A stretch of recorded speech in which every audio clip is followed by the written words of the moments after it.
Hello friends, welcome to Easy Way to Learn English and you are watching English speaking course. Today we are on day 15. In this video I am going to cover up some English words and some sentences structures. First of all I will take a word want. What is the meaning of want? Do you know? Yes, you know very well. The want means चाहना, किसी की चाहत रखना, किसी person को चाहना, किसी चीज़ को चाहना और कुछ बनने की चाहत रखना। इन सब बातों के लिए हम एक वर्ब यूज़ करते हैं, that is want. I want to be a doctor, मैं डॉक्टर बनना चाहती हूँ। I want to be an engineer in my life और इन माई फ्यूचर, मैं फ्यूचर में इंजीनियर बनना चाहती हूँ। And I want to buy a pen, मैं एक पेन खरीदना चाहती हूँ। तो how and why and where to use the word want. Let's see in this video. Guys, one more thing, if you watch my video regularly on regular basis, then I am sure you will improve your English. So let's start the video. First sentence, I want to buy a mobile, मैं एक mobile ख़रीदना चाहती हूँ। I want to buy a pen, मैं एक pen ख़रीदना चाहती हूँ। तो मैं यहाँ पर want का यूज़ कर रही हूँ अपनी चाहत के लिए कि मैं क्या चाहती हूँ। I want to buy a chair, मैं एक चेयर ख़रीदना चाहती हूँ। I want to buy a house, मैं एक घर ख़रीदना चाहती हूँ। अगर मैं बोलूँ वह एक घर खरीदना चाहता है, तो यहाँ पर want की जगह हम wants लगा देंगे। क्यों लगा देंगे?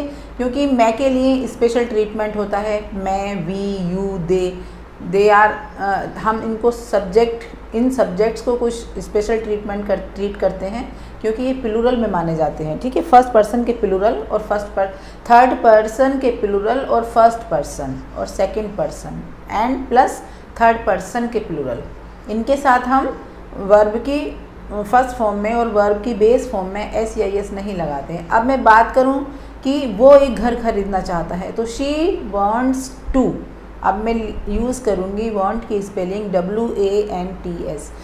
She wants to buy a mobile, वो एक मोबाइल ख़रीदना चाहती है। He wants to buy a car, वह एक कार ख़रीदना चाहता है। अब मैं बात करूं उनकी, दे के साथ भी मैं बाय लगाऊंगी, दे के साथ भी मैं वांट लगाऊंगी, वांट्स नहीं लगाऊंगी। They want to buy a pen, वो एक पेन खरीदना चाहते हैं।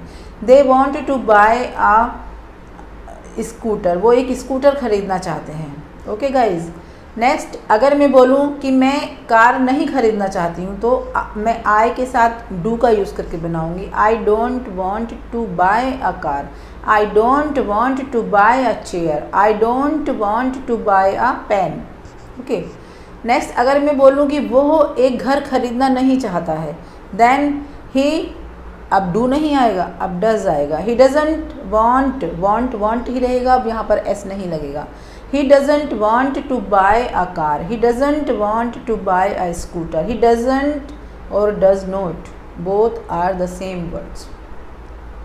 ही doesn't want to buy a chair और want buy a scooter. He doesn't want to buy a house. Okay guys, next अगर मैं बोलूँ कि तुम एक कार नहीं खरीदना चाहते हो, तो you don't want to buy a car, you don't want to buy a house, you don't want to buy a fan, you don't want to buy a something else, कुछ भी। Okay, next I want to buy a mobile, मैं एक mobile खरीदना चाहती हूँ। I want to ask a question, मैं एक question पूछना चाहती हूँ, मेरे मन में एक क्वेश्चन है। I have a question and I want to ask a question from you, तुमसे पूछना चाहती हूँ। और I have a question for you, मेरे पास तुम्हारे लिए एक क्वेश्चन है। आई वॉन्ट टू आस्क, मैं पूछना चाहती हूँ। अब मैं एक क्वेश्चन नहीं पूछना चाहती हूँ। I don't want to ask a question. I want to go to my village, मैं अपने गाँव जाना चाहती हूँ, मैं अपने गाँव नहीं जाना चाहती हूँ। I don't want to go to my village. I think ये कॉन्सेप्ट आपको क्लियर हो गया होगा कि कहाँ डज नॉट और कहाँ डू नॉट लगाकर निगेटिव बनाएंगे और वॉन्ट्स का यूज़ कहाँ करेंगे, वॉन्ट और wants. Next is he wants to meet you, वो तुमसे मिलना चाहता है। He wants to meet you, वो तुमसे मिलना चाहता है, वो तुमसे नहीं मिलना चाहता है। He doesn't want to meet you, वो तुमसे क्यों मिलना चाहता है। Why does he want to meet you, वो तुमसे कब मिलना चाहता है। व्हेन डज कब को क्या कहते हैं? वैन। क्यों को? वाई। वाई क्यों? Why does he want to meet you, वो तुमसे क्यों मिलना चाहता है? वो तुमसे कहाँ मिलना चाहता है? Where does he want to meet you, वो तुमसे कहाँ मिलना चाहता है? Where does he want to meet you, वो तुमसे क्यों मिलना चाहता है? Why does he want to meet you. Okay guys. Rani wants to play with Sandy, Rani Sandy के साथ खेलना चाहती है। रानी किसके साथ खेलना चाहती है? विद होम किसके साथ? विद होम किसके साथ? Rani does, with whom does Rani want to play, with whom does Rani want to play. Rani मेरे साथ खेलना चाहती है, Rani wants to play with me. Rani उसके साथ खेलना चाहती है, Rani wants to play with him और her. When do you want to go to your village, तुम अपने गांव कब जाना चाहते हो? When do you want to go to your village, तुम अपने गांव कब जाना चाहते हो? Why do you want to play instead of reading, why do you want, तुम क्यों खेलना चाहते हो बजाय पढ़ने के तुम खेलना क्यों चाहते हो? Why do you want to play instead of reading? What do you want to say, तुम क्या कहना चाहते हो? What do you want to say, तुम क्या कहना चाहते हो? Why do you want to say, तुम क्यों कहना चाहते हो? Why do you want से तुम क्यों कहना चाहते हो? What do you want से तुम क्या कहना चाहते हो? Who wants to play with you, तुम्हारे साथ कौन खेलना चाहता है? Who wants to play with you, तुम्हारे साथ कौन खेलना चाहता है? With whom does he want to go to market, तुम किसके साथ मार्केट जाना चाहते हो? किसके साथ?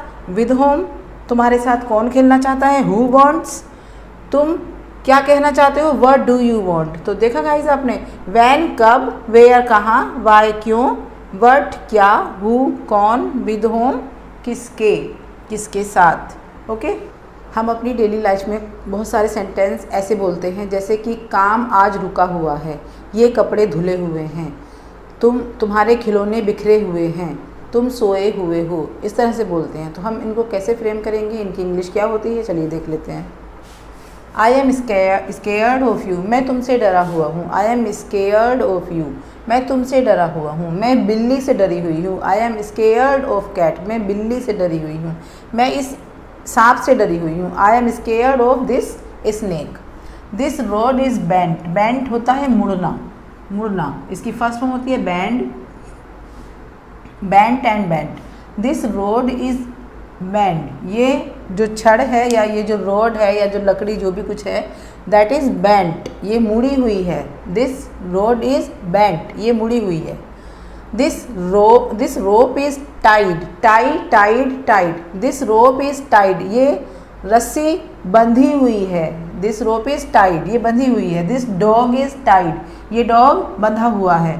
दिस विंडो इज़ ब्रोकन, ये विंडो टूटी हुई है। This window is broken, break first form, broke second and broken third. This window is broken, ये खिड़की टूटी हुई है। थर्ड फॉर्म लगाकर जो हम इसके स्ट्रक्चर बनाते हैं, स्ट्रक्चर हेल्पिंग वर्ब के साथ, और इसके बाद हम इस थर्ड फॉर्म को बोलते हैं पास्ट पार्टिसिपल। थर्ड फॉर्म को पास्ट पार्टिसिपल, ये यहाँ पर थर्ड फॉर्म नहीं बल्कि पास्ट पार्टिसिपल कहें तो ज़्यादा अच्छा है, वैसे तो थर्ड फॉर्म ही है। तो दिस विंडो इज़ ब्रोकन, ये खिड़की टूटी हुई है। This page of my notebook is torn, tear means फाड़ना, टॉर्न फटा हुआ, tore second form tore, TORE tore, लेकिन हमें तो थर्ड फॉर्म चाहिए होती है इस तरह के सेंटेंस के लिए। This page of my notebook is torn, मेरी बुक का ये वाला पेज फटा हुआ है। He is hidden behind the wall, hide first form, hid HID hid second form, and this is hidden, वह वॉल के पीछे छुपा हुआ है, वह दीवार के पीछे छुपा हुआ है। Clothes are hung on the nail, nail means एक तो ये नेल्स होते हैं और दूसरा नेल मीन्स होता है कील, कोई भी कील।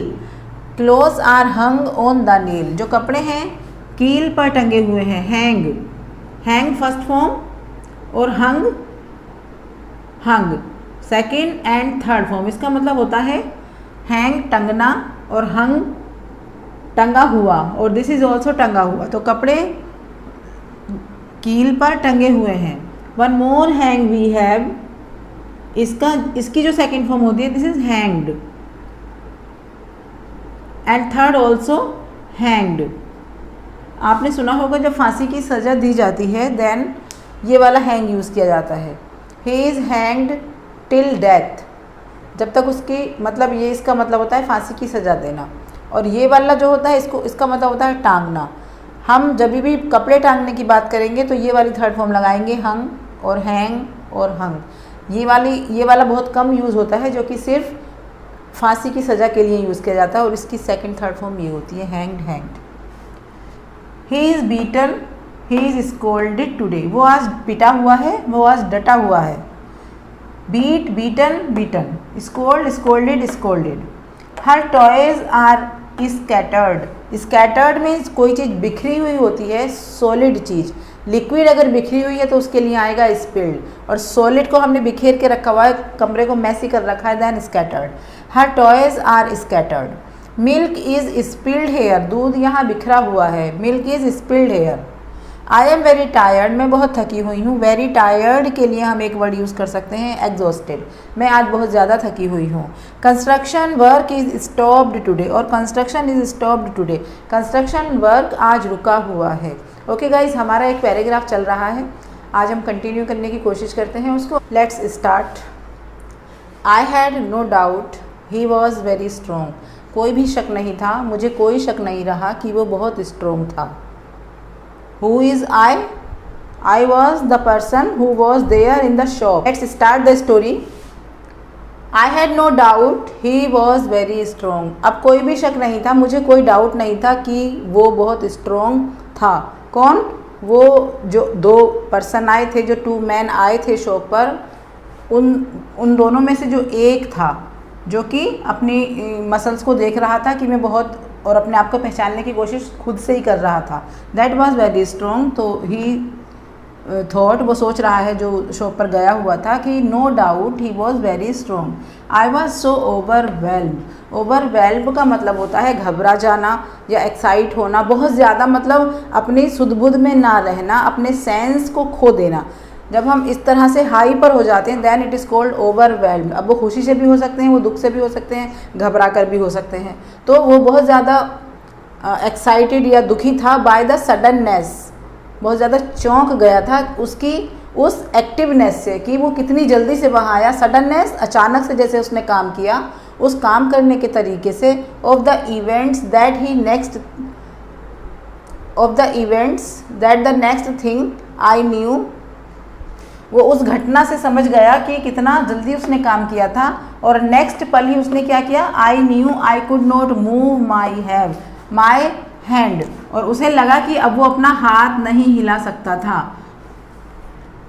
उसे लगा कि वो अपना हाथ नहीं हिला सकता था। Nor the other parts of the body, और ना ही अपनी बॉडी का कोई दूसरा पार्ट। उसे महसूस हुआ कि ना तो वो अपनी बॉडी का अब कोई पार्ट दूसरा हिला सकता है और ना ही अपना हैंड हिला सकता है।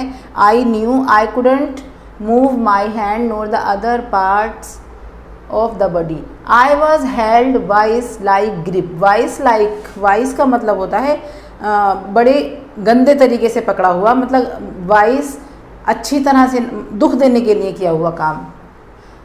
आई वॉज हेल्ड, मुझे पकड़े हुए था। आई वॉज हेल्ड, मैं पकड़ा गया था। आई वॉज हेल्ड, मैं पकड़ा गया था या मुझे पकड़े हुए था। Vice like grip, vice like दुख देने वाली ग्रिप, अच्छी ना लगने वाली ग्रिप, जकड़, जिसने मुझे पकड़ा था। बाय द अदर मैन, जो दूसरा आदमी था उसने मुझे पकड़ लिया था। I didn't even see him coming, मैंने यहाँ तक कि मैंने उसे आते हुए देखा भी नहीं। I didn't even see him coming, यहाँ तक कि मैंने उसे आते हुए देखा भी नहीं। आई स्ट्रगल्ड, मैंने कोशिश की, संघर्ष किया। But all I could, but जितना मैं कर सकता था उसको कोशिश करने के बाद I could do was to make the grip tighten. Tighten एक वर्ब है जो टाइट से बना है। मैं अपना कोशिश करते हुए, जब मैं कोशिश कर रहा था, लेकिन मैंने देखा कि मेरी जो उस मैन ने जो मुझे पकड़ रखा था वो और ज़्यादा टाइट होता चला गया। उसकी जो ग्रिप थी टाइटन मोर, और ज़्यादा टाइट हो गई, और ज़्यादा ज़ोर से उसने मुझे पकड़ लिया। इट बिकेम डिफ़िकल्ट, ये बहुत मुश्किल हो रहा था। टू ब्रीथ, सांस लेना, मेरे लिए सांस लेना भी मुश्किल हो गया था। I heard a lot of shouting, मैंने बहुत चिल्लाने की आवाज़ें सुनी। आई कुड सी, और मैंने देखा, the knife man slapping Ramlal, और मुझे क्या दिखाई दिया कि रामलाल को स्लैप कर रहा था, रामलाल को थप्पड़ मार रहा था। कौन? नाइफ मैन, जो नाइफ मैन था। रिलक्टेंटली रामलाल ओपन, बिना चाहते हुए, रिलक्टेंटली बिना चाहते हुए, बिना दिल से, बेदिल से, बिना चाहते हुए Ramlal open the drawer, Ramlal ने ना चाहते हुए ड्रॉअर को खोला। वेयर ही कैप्ट, जहाँ वो रखता था, where he kept his cash, जहाँ वो अपना कैश रखता था, उस ड्रॉअर को उसने खोला। एंड द नाइफ मैन, और जो नाइफ मैन था, लीन्ड ओवर झुक जाना, उसके ऊपर झुक गया। And made a grab for the cash, grab झपट्टा मारना, और उसने झपट्टा मारा कैश पर। This was the mistake he made, और एक यही गलती थी, यही मिस्टेक थी। ही मेड, जो उसने की, वो उसने गलती की, वो एक यही मिस्टेक थी। ओके गाइज, तो that's all for today. Please subscribe to my channel and like the video, keep watching my videos and be happy. I will be back soon. Till then, bye.